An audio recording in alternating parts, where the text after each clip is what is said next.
Geroy came out. He had his helmet on, and he did pretty good on the stairs. I think as far as conditioning, he may be there, but he won't go, that's for sure. But I don't think he was close enough to where he thought he'd be able to go, and where he met the standard for him to go. How big of a blow is it that he won't be in the lineup? It was one of those things to where we expect. We have expectations for Geroy while he's here, but he hasn't been in the lineup. So, it's not a real big blow. We have enough receivers to where we're able to move on, and same thing at any position to where we shouldn't miss anyone. We'd hope that he'd be able to play soon, but he's not. Out of the lineup card for the receivers, Geroy is probably the one that has the least amount of reps with Darian, with Greg Carr being here last year. So, Darian probably, you're not expecting him to miss a beat without him there. Well, it's one of those things to where, like I said, there's probably a little bit more familiarity, but when you talk about last year, between last year and this year, it's so much different. They've all been through training camp together, and I think you just have to look at most current. Probably this week he hadn't had enough reps with them, but overall, like I said, I think they've worked enough in training camp. Maybe it's not as much in the preseason game, and they talk enough to where I think if he does play, we'll be on the same page. Is it just one game? Do you think it could be longer than this? I hope not. I hope it's just one. Like I said, but we'll see how that progresses and see where he goes from there. Corey, you're looking forward to him being such a leader. Can he still lead when he's not playing? Yeah, I think he's a leader.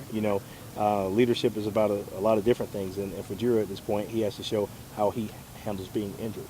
And I think that's a big thing also for the guys in the locker room is, we say it starts with attitude and ends with action. Just because something doesn't go your way, you can't go in the tank. With Carlos Thomas and Dwight Anderson, you're familiar with them. How important is that to have them? You guys play that role with you? Well, familiarity is a good thing, but I think, obviously I've spent more time with DA than I did with Carlos. He's a younger guy who has some upside, and he still has a ways to go to solidify himself or in this league as a starter and even as an all-star. DA was one that, we had some good years together, and I think he still has some all-star ability in him. So, as a former secondary coach, just looking at those guys, I think they can cover. They know what it is or what type of ball that I like to play. So it was real good to have those guys come over. But Thomas was kind of under the radar guy. You thought of signing everybody, and he could become a starter. Are you surprised if he would have his position? Is that? No, I think the unique thing about Carlos is he can actually play every position. And not every guy can do that. So, and he's smart enough mentally and physically, he can line up and play every position. Sometimes it gets you in trouble being a jack of all trades, but he can play every position, and then he gives us some flexibility on what we can do with our roster. Compared this year's defensive halfbacks, which you had last year, had McKenzie and Russ, and you have two new guys this year. What's the difference between those two? Well, there's a lot of difference just because they are different individuals. But if you want to look at it, Chris McKenzie was fast, DA's fast, and then you had a young guy and a young guy. So it's pretty much similar. You just got, you still got a fast guy and you still have a guy that's learning. That's the biggest curve.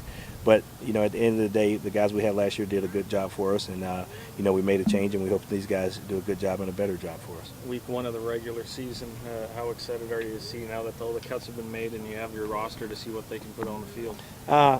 As you can see, I ended practice early without field goals and all the other stuff.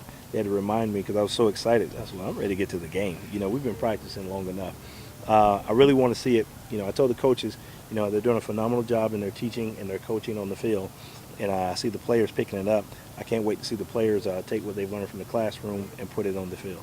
Secondaries calmed down the wolf howling in the last week. Has that been coaches wanting that, or is that just them? No, I think they've been fed a little bit. We've been fed the last couple of days, but as of tonight, from here on, we won't feed them to game time. So hopefully they're howling a lot on game time. No, those guys, they can have fun, do what they want to do as long as they make plays. What's your expectation for the offense? Do you expect this is a work in progress, or are you expecting lights out on Saturday, or what's the I can't predict it. My expectations is for us to score points. Hopefully it doesn't matter how we get them in there as long as we score points. I would hope that it would be lights out. But I think at this point, like I said, there's still some work to be done. But it's game time. I don't think that any offense or any defense can go in and say we'll be lights out or not when it comes to game. We just have to play the game. Traditionally, Edmonton's been a hard place for the Riders to get a win in. Have you changed anything this year as opposed to last year in your message with these guys to try and just shake it up a little? Last time I was there, we won. So traditionally, I just go off what was the most recent. Last time we were there, we won, and that's what I told the guys. There's too many guys in that room who hadn't been here in the past. And we're not going to look back. And even so, we learn from those things. I think it's tough, period, when you look at overall in this league. It's tough to win on the road. Doesn't matter where you go. Some teams probably say the same about coming here. We just have to make sure that we have a mentality that we learn how to win on the road no matter where it is. This defense, it was preseason, but ate them up with sacks and interceptions and pick sixes. What's going to be different from the Eskimo offense this time? I think they'll be a little bit, they had the young quarterbacks, and I'm sure they've progressed in their playbook this time. And, Mike Riley, he's a young up-and-comer guy who's always had some big games when he steps in that role. This will be his first full-time, start as of this year. But I'm sure that they'll make some adjustments. They'll have a lot more motion than they had that game. So it'll be a little tougher, but I expect the defense to play well because that's my expectations of them. But I really do think that, they'll have a good offense. You kind of did have field goals, so you could see there's going to be Chris Mayo doing field goals and Rick Schmidt punting. Yeah, that's the way we go. Now they can both do the same, and it depends on whether it's how we do it as far as the yardage. If it's further out, it may be Rick doing it, and and we can do some things also just with the misdirections of how Milo punt. So they may switch it. There's no guarantee how they'll do it, but they'll both do the same job. So they'll both be on the roster then? Yes. Fred Stamps was in the same boat yesterday as Geroy today. How big of a loss would it be, or I guess a big game for you guys if Fred Stamps can't play? I hadn't read it, so what was the thing? What are they saying about Fred? Pretty well what you were saying to us. Oh, okay. I'm trying to get some info. Okay. You know what? It'd probably be a different type blow because he's the number one receiver in their offense, and they depend on him. Like I said, Geroy is a guy that, we know that Weston is our number one. So that'd be pretty big because they built their offense around Fred. So as you get updates, let me know.